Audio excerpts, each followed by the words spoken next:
बोलिए जय भीम, जय भीम, जय भीम, जय भारत। बोलिए भारत माता की, भारत माता की। बहुत बहुत धन्यवाद। आज के इस भव्य और शानदार समारोह के हमारे बीच में विराजमान अतिथि बीकानेर पंचायत समिति के प्रधान जी, आपके पड़ोस के गांव के सरपंच हेमंत जी यादव साहब,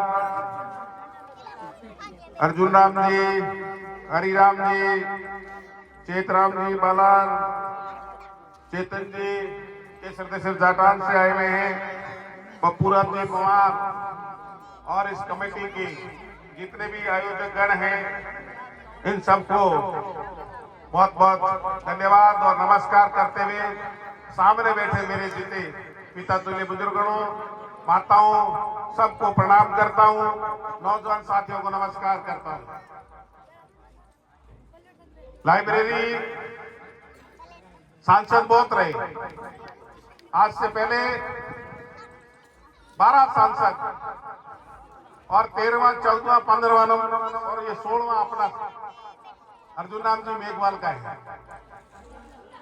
और मैं आपसे, आप अपने दिल पर हाथ रख के कहना, कितने सांसदों को या उनके परिवार के लोगों को या उनका कार्यालय कहीं भी खुला हो, वो आपने देखा हो। ये मन में जरूर चिंतन करना, आप मंथन करना। ये केवल अर्जुन राम जी मेघवाल है इसलिए नहीं कह रहा हूं, इसलिए नहीं कह रहा हूं कि वो मेरे पिताजी हैं, इसलिए नहीं कह रहा हूं कि वो किसी दूसरे गांव के हैं। मैं इसलिए कह रहा हूं, मैंने उनको, मेरी 2 बहनें बैठी हैं यहाँ मामा जी की, और मेरे हिसाब से माऊ की छोटी वाला और एक साइड बड़ी बहन है, तो मेरे ध्यान है वही किस्मी सर, वहीं से अर्जुन राम जी मेघवाल निकले। जन्म से ही अपने पिताजी के आज्ञाकारी, देखो कोई न कोई गुण आप लेकर पैदा होंगे तो ही देश में आगे बढ़ोगे। इन्हीं के साथ इन्हीं की बुआ, इन्होंने भी कभी नहीं सोचा होगा सपने में वो एक दिन देश के दूसरे दलित कानून मंत्री की बहू बनेगी, ये कभी किसी ने नहीं सोचा था। मैं कहता हूं रात दिन मेहनत करते हैं और आप लोगों के लिए ही सोचते हैं। ये विचार मेरे मन में कब आया, मैं पिछले समय कोलाइट की विधानसभा में बहुत घूमा, चुनाव का प्रचार किया मैंने, और प्रचार करने के दौरान पाया कि बज्जू और बज्जू के आसपास का एरिया बहुत कमजोर है, पढ़ाई की दृष्टि से भी, सामाजिक दृष्टि से भी बहुत कमजोर है। वहां के लोगों का जीवन स्तर बहुत नीचे है, जमीन है, पानी है, उसके कारण से उनके जीवन में थोड़ा बहुत परिवर्तन आया है, पैसा आ गया, लेकिन जब तक इस बुद्धि का विकास नहीं होगा, ज्ञान रूपी जो ज्योति नहीं जगेगी, तब तक वो अपना माइंड नहीं खुलेगा, और जब माइंड नहीं खुलेगा तो आगे की नहीं सोचेगा, और जब आगे की नहीं सोचेगा तो उसको अच्छे और बुरे की पहचान नहीं होगी। ये बाबा साहब ने आपको सिखाया है। आप कल्पना करिए, देश आजाद होने से पहले या कुछ है बुजुर्ग लोग, उनको पता है देश आजाद होने से पहले की क्या स्थिति थी, और उस समय मैं तो धन्यवाद देता हूं कि उनकी माता और पिता को, कि उस महामानव को पढ़ाने के लिए उन्होंने कितना संघर्ष किया। स्कूल में मास्टर पढ़ने नहीं देता था, गाड़ी में कोई बैग नहीं देता था, कोई बाल नहीं काटता था, और जब वो नौकरी भी लग गए थे तब भी उनको कोई फाइल नहीं पकड़ाता था, चिपटे से फाइल पकड़ाते थे। लेकिन बाबा साहब ने हिम्मत नहीं हारी। बाबा साहब ने लगातार संघर्ष जारी रखा। आपको भी यही कहना चाह रहा हूं, आपके सामने कठिनाइयां आएगी, बहुत सारी रोड़े आएगी, खड्डे आएंगे, लेकिन घबराना नहीं है। जो घबरा गया वो पीछे रह गया। आपको आगे चलते रहना है, कठिनाइयों से आगे लड़ते रहना है, और जो लड़ेगा वो ही आगे बढ़ेगा। ये लाइब्रेरी का विचार मेरे मन में आया कि सामुदायिक भवन तो हम बहुत सारे दे रहे हैं, लेकिन किसी भी मोहल्ले में जब जाकर देखते हैं तो किसी की ताले में मिलता है क्या? कभी किसी के मोहल्ले में मिलता है या किसी के खेत में मिलता है? उसकी उपयोगिता मुझे नजर नहीं आई ज्यादा। और मैंने केंद्रीय कानून मंत्री जी को कहा कि क्यों नहीं साहब, हम एक ऐसा मॉडल बनाइए कि गांव में एक लाइब्रेरी बनाइए जो बच्चे, देखो मैं सरकारों की बात यहां नहीं करूंगा, सरकार किसी की भी रही हो, जब तक संसाधन नहीं देगी तब तक अपने बच्चे आगे नहीं बढ़ेंगे। और आगे बच्चे बढ़ने के लिए क्या होगा? स्कूल अच्छी होनी चाहिए, इन्वायरमेंट अच्छा होना चाहिए, जिसको बोलते हैं वातावरण। अगर वो अच्छा होगा, स्कूल अच्छी होगी, और उसके साथ साथ वहां टीचर भी होने चाहिए। अगर टीचर नहीं होंगे, सब चीजें होगी, वातावरण भी अच्छा होगा, सब कुछ होगा, लेकिन कोई अगर पढ़ाने वाला नहीं होगा तो ये जो बच्चे नन्हे मुन्ने बैठे हैं सामने मेरे, ये आप लोगों में से बहुत सारे लोगों ने जीवन जी लिया करीब करीब, कोई 50 के होंगे, कोई 40 के होंगे, लगभग हो जाएगा उनका काम। लेकिन ये जो आने वाली जनरेशन है उसका क्या करना है? जमीन किसी के पास 50 बीघा होगी, किसी के पास 25 होगी, 2 बच्चे होंगे, 3 बच्चे होंगे, कितनी रह जाएगी? 7 बीघा, 8 बीघा, 5 बीघा, 2 बीघा। क्या करेंगे बाद में? क्या करेंगे? कहीं न कहीं काम करना पड़ेगा। और वो काम कब करेंगे? जब हमारे पास पढ़ाई होगी, हाथ का हुनर होगा। वो कब होगा हाथ का हुनर? जब हम 10वीं करेंगे, 12वीं करेंगे, तो हमारे दिमाग में आएगा कि हम पॉलिटेक्निक करें, इंजीनियरिंग करें, प्लास्टिक का डिप्लोमा करें, नर्सिंग करें, कुछ और करें, उससे हमें रोजगार मिलेगा। और रोजगार से पेट की आग बुझती है, और जब पेट की आग बुझती है ना, तब दिमाग की घंटी खुलती है। अगर ये पेट की आग अगर नहीं बुझती है और ये दिमाग बंद रहता है, और जब दिमाग बंद रहेगा तो हम आगे नहीं बढ़ पाएंगे। तो इन बच्चों का हमें ध्यान रखना है, हम इनको आगे बढ़ाना है, इनको पढ़ाना है, इनको लिखाना है। स्कूल के मास्टर के बाद में आप सबकी ड्यूटी है, या माताएं भी बैठी हैं, इनको भी मैं निवेदन करना चाहूंगा, आप अपनी बच्चों का और बच्चों का बैग चेक करिए, इनका होमवर्क चेक करिए। आपको नहीं आता है जरूरी नहीं है, लेकिन आप जिस दिन आप होमवर्क चेक करोगे उस दिन टिक लगा दिया करो पेंसिल से कि काल अर्थ करोड़ो आज आगे किया गोली बंडी थाने अपना ठापड़ दी और ये नहीं ठापड़ दी के टाबर भाई होमवर्क करना पड़सी, पढ़ना पड़सी। मैं तो यही कहना चाह रहा हूं कि आपको जब बच्चों को आगे पढ़ाओगे लिखाओगे तो हमें रहता है, बहुत सारे आते हैं बातें करके जाते हैं। आज पानी की बात आई, 4 दीवारी की बात आई, और भी बात आएगी, अपने अधिकारों की बात आएगी, लेकिन अगर आप पढ़ लिख लोगे तो स्वतः ही अपने अधिकारों के प्रति जागरूक हो जाओगे। आपको कोई किसी की जरूरत नहीं पड़ेगी। आप अपने YouTube पे जाइए, YouTube पे जाइए, भारत सरकार की कौन सी योजना अनुसूचित जाति के लिए है, राजस्थान सरकार की कौन सी योजना अनुसूचित जाति के लिए है, राजस्थान सरकार की कौन सी योजना महिलाओं के लिए है, राजस्थान भारत सरकार की कौन सी योजना महिलाओं के लिए है, आप स्वतः ही सर्च कर लोगे और आप स्वतः ही पहुंच जाओगे वहां तक।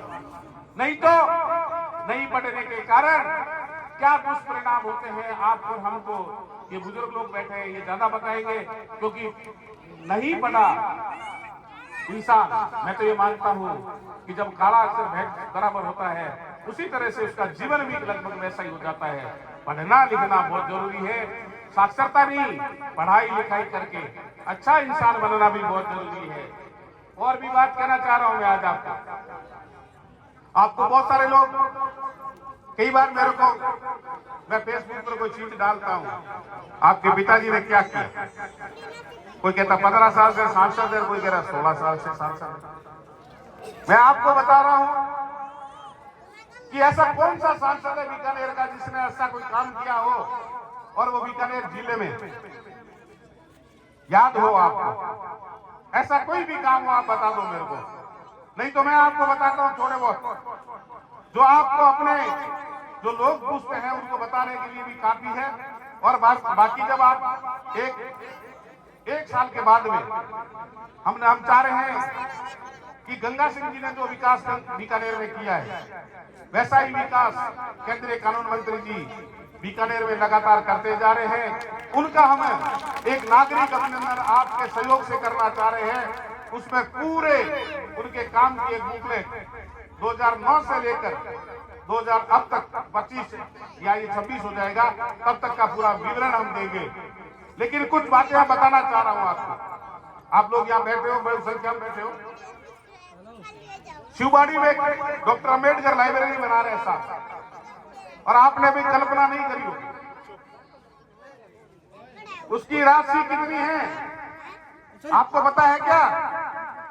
उसमें एक पैसा किसी भी सरकार से नहीं लिया हुआ है, ना राजस्थान सरकार से है ना भारत सरकार से है। 20 करोड़ की लागत से बाबा साहब के नाम से ऑडिटोरियम, म्यूजियम और एक ऐसी लाइब्रेरी बनने जा रही है जो एशिया की सबसे बड़ी लाइब्रेरी होगी। काम इसको बोलते हैं। ये 20 करोड़ रुपए से आदमी चाहे कुछ भी कर सकता है। ये उनका अपना प्रेम है, उनकी ईमानदारी है, उनकी मेहनत है। उन्होंने अपने दोस्तों से कहा कि मैं एक मेरे अनुसूचित जाति वर्ग को ऐसा कार्य करके देना चाहता हूं बीकानेर में, तो आप CSR से कुछ पैसा देना चाहते हो क्या? 20 करोड़ रुपए की लागत से शिवबाड़ी में आप जाके देखना, उसका उद्घाटन हो गया है, अब उसका कार्य शुरू है और लगभग 2027 में उसका उद्घाटन आप लोगों के सहयोग के सानिध्य में कराएंगे सर। संस्कार भवन के पास। दूसरा, किस्मिदेसर में हमारे समाज की जमीन, शमशान भूमि की जमीन आपने देखी होगी, यहां से काफी लोग उधर से निकलते हैं। वो जमीन लड़ाई और झगड़े में विश्वराम जी की डेथ होगी जिसमें, और उसमें से कुछ नेता भी बन गए थे पैसे खा के। मैं यह नाम नहीं लेना चाहता उनका, लेकिन बन गए, कोई बात नहीं, उनका जैसा कर्म था वैसा वो भरेंगे। लेकिन मैंने और मंत्री जी ने यह तय किया है, आज आप जब उधर से निकलोगे 27 दुकानों पर डल रही है, 54 दुकानें समाज के लिए बना के दे रहे हैं, किस्मिदेसर के लिए। उन पैसों से हमारे मोहल्ले की जो महिलाएं हैं, साल का जितना पैसा इकट्ठा होगा, कोई रोजगार लेना चाहे तो रोजगार, अगर नहीं लेना चाहे तो अन्य समाज के लोग भी वहां काम करेंगे और दुकान किराए पे लेंगे। उसका पैसा जो इकट्ठा होगा वो प्रत्येक महिला के खाते में 1 साल के अंदर ऑटोमेटिकली पहुंच जाएगा।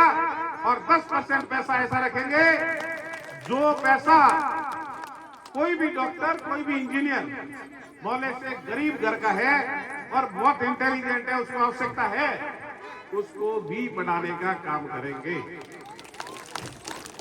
दूसरा, जहां दादाजी दादी रहते थे हमारे, वो जगह हमारे लिए मतलब बहुत महत्वपूर्ण है, जहां हमारा बचपन बीता है, साहब का भी बीता है, मेरा भी बीता है। लेकिन हमने चिंतन किया, मंथन किया, उसका क्या उपयोग करें। वहां हमने 48/100 की एक लाइब्रेरी बना रहे हैं। किस्मिदेसर के प्रत्येक बच्चे और बच्चियों के लिए एयर कंडीशन लाइब्रेरी बनाकर दे रहे। ये तो मैंने वो काम बताया जो आपको अभी चल रहे, और ऐसे बहुत सारे काम हैं जो वंदे भारत अभी तो चली थी, देखी थी आपने, एक ट्रेन है, सुबह जाओगे शाम को दिल्ली से वापस आ जाओगे। ऐसी ट्रेन की सौगात देने वाले कौन है? आपके अपने लोक लाडले सांसद अर्जुन राम जी मेघवाल है। जोधपुर वाले चिल्ला रहे थे हमें भी दो, उनको बाद में मिली, हमें पहले मिली। ये सौभाग्य है आपको अपना सांसद देने का। हवाई जहाज, चौथा अड्डा हवाई जहाज का यहां बना है। पहला नंबर जयपुर, दूसरा नंबर जोधपुर, तीसरा नंबर उदयपुर, चौथा नंबर बीकानेर को हवाई अड्डा देने का काम भी किसी सांसद ने किया है, तो आपका अपना लोक लाडला सांसद अर्जुन राम मेघवाल है। कोटा को भी नहीं मिला अभी तक, अब मिल रहा है इस साल में, अब मिलेगा पता नहीं। तो मैं आपको कह रहा हूं, ऐसी ऐसी सौगातें जब अपन मंत्री जी का अभिनंदन करेंगे तब आपको मैं बताऊंगा कि कितने सारे काम हैं उनके जो लोग कहते हैं। और ये जो एक तो उधर भारतमाला रोड है, कभी उधर गए क्या कोई? भारतमाला रोड जो है छतरगढ़ और पुगल और उधर ये बज्जू होते हुए भी जो निकल रही है, कितनी सुंदर रोड है। कभी गोकुल, चीला, बरसलपुर, इन लोगों को रोडें नहीं मिली थी, वो पैदल जाते थे, पानी नहीं मिलता था। वहां भारत मेला माला जैसी रोड अगर देने का सौगात अगर कोई किसी की है, वो आपके अपने लोक लाडले सांसद है। लोग पूछते हैं अरे काम करो, गिनाना नहीं है, काम करते चलो, आगे बढ़ते चलो, समय निकलता जाएगा, अच्छे काम हमेशा याद रखे जाएंगे। और नौरंगेश्वर का रोड तो आपको पता ही है, कभी देखा? यूजीसी का सेंटर नहीं था यहाँ, यूजीसी का सेंटर नहीं था यहाँ, किसने दिलवाया?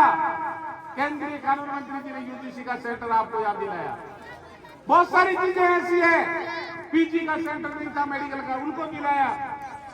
मिनरल के हॉस्पिटल जो बनी है, आपने कभी सुनी होगी नई हॉस्पिटल जो जेपी नड्डा जी ने आकर उद्घाटन किया था जिसका, वो सुपर स्पेशलिटी सेंटर, वो साहब की देन है।